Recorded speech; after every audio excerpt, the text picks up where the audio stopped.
कोविड-19 ने एक चीज़ तो क्लियर कर दी कि हेल्थ इंश्योरेंस के क्या बेनिफिट्स हैं। जैसे-जैसे इन्फ्लेशन बढ़ेगा, उसी बेसिस पे आपके मेडिकल के चार्जेस भी बढ़ेंगे। आपको अगर एक छोटी-सी भी बीमारी हो गई, तो आपके पूरे फाइनेंशियल सेविंग खत्म हो सकती है। इस सब का एक सॉल्यूशन है कि हमें एक अच्छा हेल्थ इंश्योरेंस खरीदना चाहिए और बहुत सारे फाइनेंशियल एडवाइज़र भी आपको यही रिकमेंड करेंगे।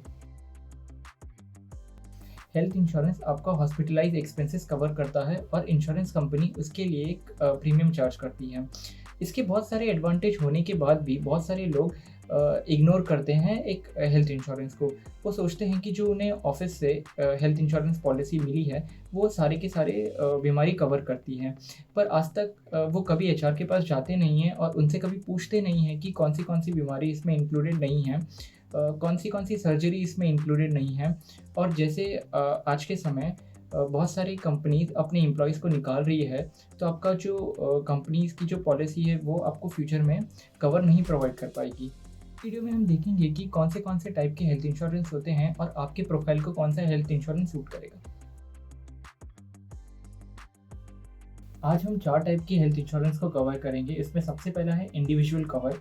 तो ये आपका टिपिकल मेडिक्लेम हो जाता है। अगर आप 24 आवर्स से ज़्यादा हॉस्पिटलाइज़ होते हो, तो आपके सारे एक्सपेंसेस इंश्योरेंस कंपनी कवर करके देगी। जैसे आपके रूम रेंट हो गया, डॉक्टर एक्सपेंसेस हो गए, नर्सिंग चार्जेस हो गए, सर्जरी चार्जेस हो गए, अगर आपको ब्लड चढ़ा है उसके चार्जेस, आपके कंसल्टेंसी के चार्जेस, ये सारे कवर करके देती है। कोई भी सीधा बीमार नहीं होता है, आप रेगुलर डॉक्टर के पास चेकअप करने जाते हो, और उसके बाद डॉक्टर आपको कंसल्ट करता है कि आप कुछ दिन के लिए हॉस्पिटलाइज़ हो जाओ। तो इसमें आपकी पॉलिसी टू पॉलिसी डिपेंड करेगा। आपके पहले के जो चार्जेस होते हैं, जो आपने चार्जेस इनकर्ड किए रहेंगे 30 डेज़ पहले के, वो सारे चार्जेस भी कवर होते हैं। और हॉस्पिटलाइज़ होने के 90 डेज़ के बाद भी जो चार्जेस होते हैं, वो सारे चार्जेस पॉलिसीज़ में कवर होते हैं। इंडिविजुअल पॉलिसीज़ में सारी की सारी बीमारी स्टार्टिंग डेज़ से ही कवर नहीं होती है। जो भी बीमारी होती है, वो डेज़ के कुछ दिनों के बाद कवर होना चालू हो जाती है। जैसे 30 डेज़ के बाद अगर आपको मलेरिया के फ़ीवर से आप एडमिट हो रहे हो, तो आपके जो भी एक्सपेंसेस होंगे वो कवर होंगे। ऐसे धीरे-धीरे नई-नई जो डिसीज़ेज़ होती हैं, वो अराउंड 2 इयर्स के अंदर सारी की सारी डिसीज़ेज़ वो जो मेडिक्लेम होता है उसके अंदर कवर हो जाती हैं।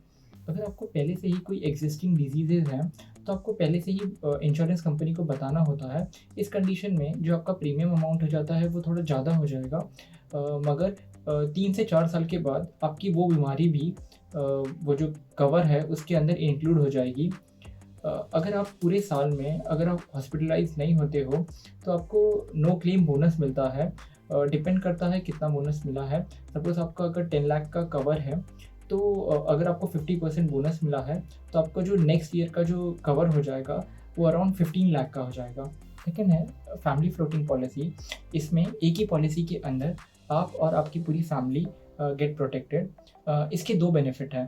फर्स्ट कि ये इंडिविजुअल पॉलिसी से इसका प्रीमियम कम होता है। इसका सेकंड बेनिफिट ये है कि जो आपने कवर लिया है, वो या तो इंडिविजुअल आदमी पूरा यूटिलाइज़ कर सकता है, या आपकी फैमिली मेंबर भी उस कवर को यूटिलाइज़ कर सकते हैं। एक एग्ज़ाम्पल मैं आपको बताता हूँ। अगर आपकी फैमिली में 3 लोग हैं और आपने अगर इंडिविजुअल पॉलिसी ली होती, तो सपोज़ आपने उनका 2-2 लैक्स का कवर लिया होता, तो एक अगर आदमी उसमें से बीमार पड़ता, तो वो सिर्फ़ 2 लाख तक का ही कवर को यूटिलाइज़ कर सकता था। मगर अगर आपने फैमिली फ्लोटिंग पॉलिसी ली होती, जो अराउंड 6 लैक्स की होती, तो एक आदमी अराउंड 6 लाख तक का जो कवर है वो पूरा यूटिलाइज़ कर सकता था। इसके अंदर मैं थोड़ा आपको और एडवांस बेसिस में इसको समझाता हूँ। सपोज़ एक आदमी है, आपके फैमिली मेंबर्स में वो बीमार हुआ है और उसके अराउंड 5.9 लैक्स का एक्सपेंसेस पूरा हॉस्पिटलाइज़ एक्सपेंस हुआ है। तो आपको जो कंपनी है, वो अराउंड 5.9 लाख रुपीज़ आपको कवर प्रोवाइड कर देगी। और अगर उसी ईयर के अंदर अगर कोई सेकंड पर्सन बीमार पड़ता है, तो वो सिर्फ जो बाकी का एक 10,000 है, उसी को यूटिलाइज़ कर सकता है। मगर जैसे ये 6 लैक्स का कवर पूरा यूटिलाइज़ होता है, उसके बाद सपोज़ फैमिली में एक थर्ड पर्सन वो भी बीमार हो जाता है, तो उसको एक फ्रेश 6 लैक्स तक का वो बेनिफिट यूटिलाइज़ कर सकता है। ये पॉलिसी टू पॉलिसी डिपेंड करेगी। तो आपको जब भी आप कभी इंश्योरेंस खरीद रहे हो तो आपको जो एजेंट होता है उससे आपको ये सारे क्वेश्चन पूछने चाहिए, या आप अगर डायरेक्ट इंश्योरेंस पॉलिसी ले रहे हो तो आपको उसके कस्टमर केयर में कॉल करके ये सारी इन्फॉर्मेशन लेनी चाहिए। थर्ड है क्रिटिकल इलनेस प्लान, जैसे नाम सजेस्ट कर रहा है कि इसके अंदर सारी क्रिटिकल इलनेस कवर होती हैं। जैसे आपका कैंसर हो गया, स्ट्रोक हो गया, पैरालिसिस हो गया, किडनी फेलियर हो गया, ये सारे जो भी इलनेसेस होते हैं ये इसमें कवर होते हैं।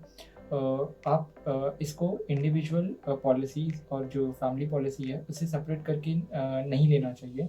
ये एज एन एड ऑन के बेसिस, एक एड ऑन राइडर के बेसिस पे आपको खरीदनी चाहिए। बहुत सारे जो इंश्योरेंस कंपनीज़ हैं वो इसको सेपरेट प्लान्स की तरह बेच रही हैं, मगर आप इसको इंडिविजुअल कवर और फैमिली प्लान में अगर एज ए राइडर इंक्लूड करेंगे तो आपका जो प्रीमियम है वो थोड़ा कम हो जाता है। इसमें आपने अगर आज पॉलिसी ली है तो आपकी 90 डेज़ के बाद ये सारी इलनेसेस इसमें कवर होती हैं, और आपको जैसे ही कोई बीमारी डायग्नोस होती है उसके 30 डेज़ तक आपको अलाइव रहना चाहिए, तभी आपको इसके सारे बेनिफिट मिलेंगे। कोई भी इंश्योरेंस पॉलिसी प्रॉफिट मेकिंग के लिए नहीं लेनी चाहिए, ये जस्ट आपको आपका रिस्क कवर करके देती है। अगर आप फाइनेंशियल प्रॉब्लम की वजह से अगर कोई ट्रीटमेंट नहीं ले रहे हो तो उस रिस्क को ये कम कर देती है। फोर्थ है टॉप अप हेल्थ इंश्योरेंस। अगर आप फ्यूचर में सोच रहे हो कि आपका जो इंडिविजुअल प्लान है उसका कवर बढ़ाना चाहते हो तो आप एक टॉप अप हेल्थ इंश्योरेंस ले सकते हो, और इसका जो प्रीमियम होता है उसका वैल्यू थोड़ा कम होता है। इस अगर आपको एक टॉप अप हेल्थ इंश्योरेंस लेना है तो आपको इनिशियली कुछ अमाउंट पे करना पड़ता है, या तो वो आपको पे करना पड़ता है या फिर आपकी जो हेल्थ इंश्योरेंस कंपनी होती है वो पे कर देती है। तो हम इसके सेकेंड पार्ट में चलते हैं, जिसमें हम देखेंगे कि हमें क्या क्या फैक्टर को कंसीडर करना चाहिए एक हेल्थ इंश्योरेंस को खरीदने से पहले। दो काइंड के इंश्योरेंस पॉलिसीज़ होती हैं। पहला है डेफिनेट बेनिफिट प्लान। तो अगर आपको कोई भी बीमारी डायग्नोस्ड हुई है तो एक लमसम अमाउंट आपको पे कर देंगे। सेकंड है इंडिमिनिटी कवर। इसके अंदर जो भी आपके हॉस्पिटलाइज एक्सपेंसेस होते हैं वो सारे के सारे रिम्बर्स हो जाते हैं। तो आपको देखना पड़ेगा कि आपको कौन सा काइंड आपको सूट करता है। अगर आप अनमैरिड हो तो आप इंडिविजुअल कवर लो, जिससे आपका जो प्रीमियम अमाउंट है वो कम हो जाएगा। अगर आप मैरिड हैं तो आपको एक फैमिली फ्लोटिंग पॉलिसी लेनी चाहिए, जिसमें आप, आपकी वाइफ और अगर आपका कोई चाइल्ड है तो आप उसको कवर करना चाहिए। इसमें आपको आपके पेरेंट्स को इंक्लूड नहीं करना चाहिए, क्योंकि जब भी आप प्रीमियम कैलकुलेट करोगे तो इसमें जो भी एल्डर मेंबर होगा उसके बेसिस में पूरे फैमिली का प्रीमियम कैलकुलेट होगा। तो क्योंकि आपके पेरेंट्स की एज आपसे ज़्यादा ही होगी तो इसका आपका जो प्रीमियम हो जाएगा वो बहुत बड़ा हो जाएगा। उसके बदले आप आपके पेरेंट्स के लिए एक अलग इंडिविजुअल प्लान या फिर फैमिली फ्लोटिंग प्लान उनके लिए आप दे सकते हो। सेकंड है कवर रिक्वायरमेंट। तो कोई भी रूल नहीं है कि आपको कितने अमाउंट का कवर रखना चाहिए। ये डिपेंड करता है आपके इनकम पे, आप कौन सी जगह पर रह रहे हो उस पे, और आपकी फैमिली की हेल्थ कंडीशन की जो हिस्ट्री होती है उस पे।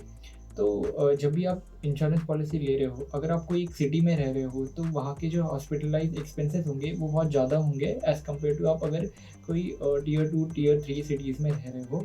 तो आपको उसी बेसिस पे आपको कवर प्लान को देखना चाहिए। फिर है प्री एग्जिस्टिंग डिजीज़ेज़। तो 3 से 4 साल के अंदर सारी जो भी आपको पुरानी बीमारीज़ होती हैं वो भी सारी कवर हो जाती हैं। अगर आप इंश्योरेंस पॉलिसी ले रहे हो तो आपको अगर कोई बीमारी है, तो पहले से ही कोई बीमारी है तो आपको वो सारी बीमारी को डिस्क्लोज़ करना चाहिए।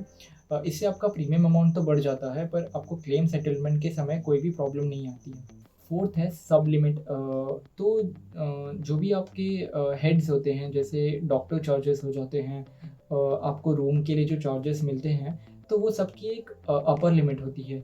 जैसे अगर आपने 2 लाख का कवर लिया है तो उसका 1% तक के चार्जेस आपके रूम के लिए आप यूज़ कर सकते हैं, जैसे पर डे। हाँ, तो आप अराउंड 2000 रुपीज़ तक का पर डे चार्जेस अगर आपके रूम के हैं तो वो उस पॉलिसी के अंदर कवर होती हैं।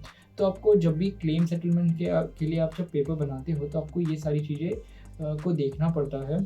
हेल्थ इंश्योरेंस के रिलेटेड आपके डाउट क्लियर हो गए होंगे, और मैं आपको नेक्स्ट वीक मिलूँगा, और तब तक के लिए स्टे इन्वेस्टेड।